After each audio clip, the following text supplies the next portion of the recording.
여러분, 이것이 무엇일까요? 고추 씨앗입니다.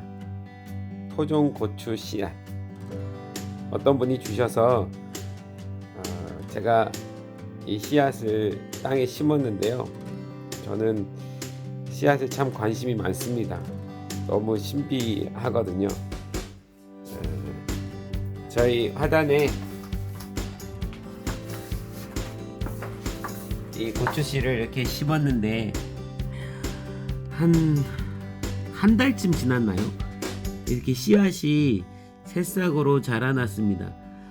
여기 땅을 이렇게 뚫고 올라오는 모습을 보여주는데, 이 씨앗이 과연 살았나 죽었나 알고 싶으면 땅에다 씹어보면 되죠. 결국 이 씨앗 안에 생명이 있었다는 것을 이 새싹이 돋아난 것을 보고 우리는 알 수 있습니다. 씨앗 안에 생명이 있는 거죠. 그리고 생명뿐만이 아니라 이 씨앗 안에 모든 정보가 들어있습니다.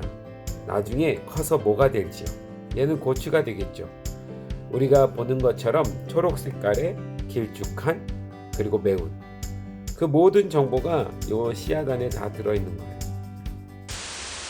창세기 1장 11절에 하나님은 이렇게 말씀하셨습니다. 땅에게 명령하셨죠. 풀과 씨 맺는 채소와 각기 종류대로 씨 가진 열매 맺는 나무를 내라 하시니 그대로 되니라.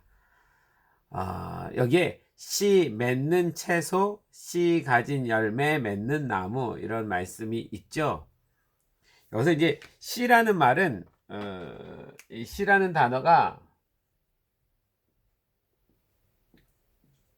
제라 라는 단어입니다. 그냥 정말 씨라는 뜻이고요. 여기서 맺는 이라는 단어는 자라 라는 단어입니다. 비슷하죠, 단어가. 제라, 자라, 씨, 맺는. 정확히 표현하면 씨 맺는 이라는 말보다는 이 자라라는 단어는 씨 뿌리다 라는 뜻을 가지고 있습니다. 씨를 뿌리다.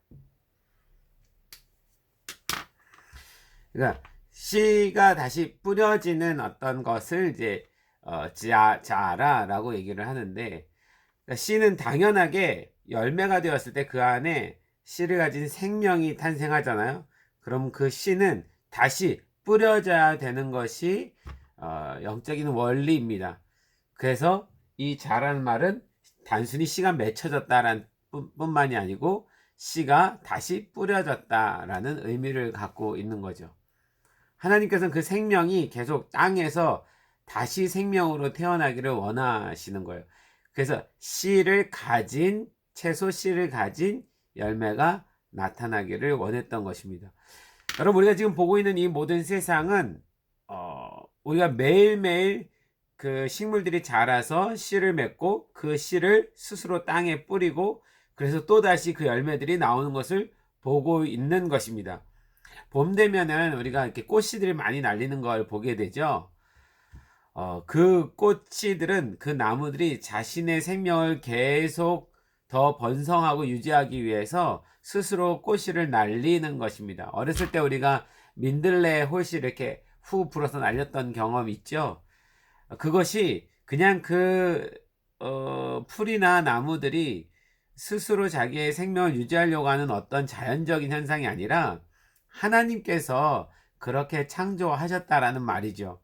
하나님께서 애초에 각기 종류대로 씨 맺는 채소와 씨 가진 열매를 창조하셨기 때문에 그 식물들은 하나님의 창조하심에 따라서 열매가 맺어지면서 그 안에 씨를 만들어가게 되고 당연하게 그 씨를 뿌리는 자라의 일들이 일어나는 것입니다. 그럼 우리는 매일매일 이 세상을 통해서 하나님의 창조하심을 구경하고 있는 것입니다. 봄이 될 때마다 하나님께서 창조하신 이 창세기 1장 11절의 말씀이 온 땅에 퍼져가는 것을 눈으로 보는 거예요. 하나님의 창조는 물론 창조하셨을 때 그때 창조가 끝났다고 생각할 수 있지만 하나님의 그 창조하심이 여전히 우리가 살고 있는 이 세상에 계속 이루어지고 있는 거죠. 우리는 하나님의 창조하신 세상을 매일매일 보고 있는 거고요. 하나님은 창조주 하나님이 맞습니다. 우리는 오늘 우리가 단순히 보는 이 과일, 또 풀들, 또 이 씨앗들을 보면서, 이 생명을 보면서 하나님이 창조하신 이 생명의 놀라운 비밀들을 우리가 깨닫고 또 그분을 더 영광스럽게 생각하는 것이 맞다고 생각합니다. 이 제라, 이 씨라는 단어 안에는 정자라는 뜻도 포함되어 있습니다. 우리 인간도 마찬가지지요.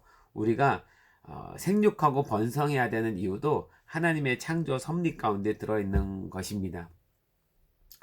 그래서 우리는 날마다 이 창조주 하나님 안에서 살아가고 있다는 것을 우리의 삶으로도 증명하고, 이 땅에는 모든 식물들도 하나님 창조하신 그대로 증명하며 살아가고 있는 것입니다.